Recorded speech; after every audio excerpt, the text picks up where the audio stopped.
আমি এনসিপির সাথে ছিলাম, আছি ইনশাল্লাহ। এনসিপি সরকার গঠন পর্যন্ত এনসিপির সাথে থাকবো ইনশাল্লাহ।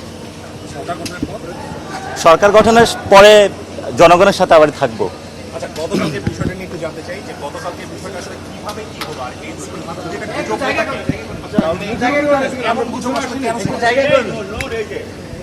গতকালকে আমি রাতে হুট করে নিউজটা দেখি, পরে সবগুলা মিডিয়ার মাধ্যমেই দেখি। তো আমি এই বিষয়ে অনেকে জানতে চেয়েছে, কোনো কমেন্ট করি নাই। তবে আমাদের দলীয় সূত্রে নিশ্চিত করেছে, আপনারা ইতিমধ্যে এটা জেনেছেন, যে আমি দলের সাথে আছি এবং দলের সাথেই থাকবো ইনশাল্লাহ। আমরা সরকার গঠন পর্যন্ত আমি এনসিপির সাথে কাজ করব। এরকম কোনো ঘটনা কি চলতেছে ভিতরে, কিংবা কোনো টানপোড়েন কি আপনাদের মাঝে আছে নাকি? না, আমাদের মাঝে এভাবে যে নিউজটা করা হয়েছিল, এটাকে আসিফ মাহমুদকেও জড়ানো হয়েছিল। আমি সম্মানিত যে সাংবাদিকদের উদ্দেশ্যে বলবো, সাংবাদিক ভাইয়ের, যে আসলে এই ধরনের কোনো কথা না, এবং এই ধরনের বিভ্রান্তিমূলক তথ্য দিলে আসলে আমাদের নেতাকর্মী যারা রয়েছেন এবং দেশবাসী একটা বিভ্রান্ত হওয়ার সুযোগ রয়েছে।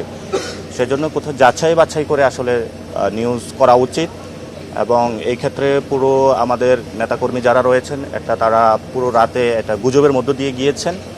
যেহেতু শেষ পর্যায়ে আমাদের দলীয় সূত্র নিশ্চিত করেছে, এবং আমি আজকে সবার সামনে নিশ্চিত করছি যে এনসিপি সরকার গঠন করা পর্যন্ত ইনশাল্লাহ আমি এনসিপির সাথে থাকবো। এনসিপিকে সরকার গঠন পর্যন্ত ইনশাল্লাহ নিয়ে ছাড়বো।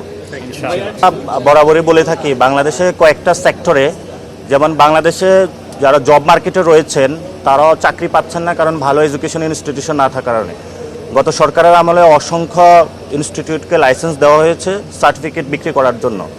তেমনিভাবে মিডিয়া সেক্টরও অসংখ্য লাইসেন্স দেওয়া হয়েছে, এবং সেখানে কিন্তু বর্তমানে যারা সাংবাদিকতা করছেন তারা সুষ্ঠু সাংবাদিকতা করতে পারছেন না, বেতন কাঠামো কারণ মিডিয়া দেওয়া হয়েছে কিন্তু জনবল সংকট, এবং দলীয়ভাবে অনেক লাইসেন্স দেওয়া হয়েছে। ফলত এই জায়গা থেকে আমি তথ্য উপদেষ্টার কাছে আহ্বান জানাবো যে আমাদের মানসম্মত কিছু লাইসেন্স দেওয়া উচিত, আর যারা অপসাংবাদিকতা বা গুজবের মধ্য দিয়ে জনগণকে বিভ্রান্ত করতে চায় সে বিষয়ে আসলে একটি কাঠামো বা নীতিমালা করা উচিত, যাতে যারা সত্যিকার সাংবাদিকতা বাংলাদেশে করে তাদের এই ধরনের একটা অস্বস্তিকর পরিস্থিতিতে পড়তে না হয়, এবং বাংলাদেশের আসলেই গণমাধ্যমের প্রতি যে ধরনের আস্থাহীনতা দিন দিন তৈরি হচ্ছে সেটা যাতে আবারই ফেরত আসে।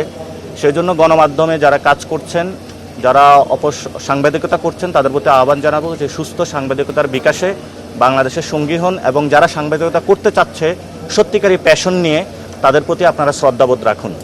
তাই আসলে আসা উচিত, যাতে বাংলাদেশে অসংখ্য মিডিয়া লাইসেন্স দেওয়া হয়েছে গত সরকারের আমলে, কিন্তু এটা দলীয়ভাবে দেওয়া হয়েছে। একটা নীতিমালা বা কাঠামো আমরা শুনেছি, এটা হয়েছে, এখনও পাশ হয়নি। তবে দ্রুত এটা পাশ হওয়ার মধ্য দিয়ে বাংলাদেশে যারা সত্যিকার সাংবাদিকতা করতে চান তাদের সেই প্যাশনটা নিশ্চিত করা উচিত। এটা সরকার, জনগণ সকলের একসাথে মিলে।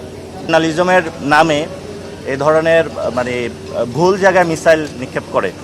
তো ইনভেস্টিগেশন জার্নালিজমের আসলে সত্যিকার অর্থে যেটা আমাদের প্রয়োজন, বাংলাদেশের এখন যে জায়গায় দুর্নীতি হচ্ছে আমরা শুনতে পাচ্ছি, আগের আমলে যে দুর্নীতির যে ধারাবাহিকতা ছিল, এই বর্তমান সরকারের একই সাথে গভর্নমেন্টের যে সচিবালয় থেকে শুরু করে আমলাতন্ত্র সবাই কিন্তু একই দুর্নীতির সে ধারাটা অব্যাহত রেখেছে। তো কোথায় দুর্নীতি হচ্ছে, আমাদের মিলিটারি যে সংস্কারগুলো রয়েছে, পুলিশের সংস্কার, বিভিন্ন সংস্কার কমিশনের যে রিপোর্টগুলো এসেছে, সেখানে কোথায় ব্যর্থ হয়েছে সেগুলো নিয়ে আসলে ইনভেস্টিগেশন জার্নালিজম করা উচিত। কিন্তু আমরা দেখতে পাচ্ছি যে পার্সোনাল কে কী করে রাতের মধ্যে একটা গুজব ছড়িয়ে দিচ্ছে। এ ধরনের আসলে এই অপসাংবাদিকতা থেকে বেরিয়ে আসা উচিত ওনাদের। এবং এটা নির্দিষ্ট আমরা দেখতে পেয়েছি, একটা নির্দিষ্ট ব্যবসায়িক গোষ্ঠী যাদের কয়েকটা পত্রিকা এবং টিভি চ্যানেল রয়েছেন, ওই জায়গাতে যারা সুস্থ সাংবাদিকতা করতে চাচ্ছেন তারাও অপসাংবাদিকতার শিকার হচ্ছেন, এবং তাদের প্রতিও মানুষের ডিসরেসপেক্ট আসতেছে।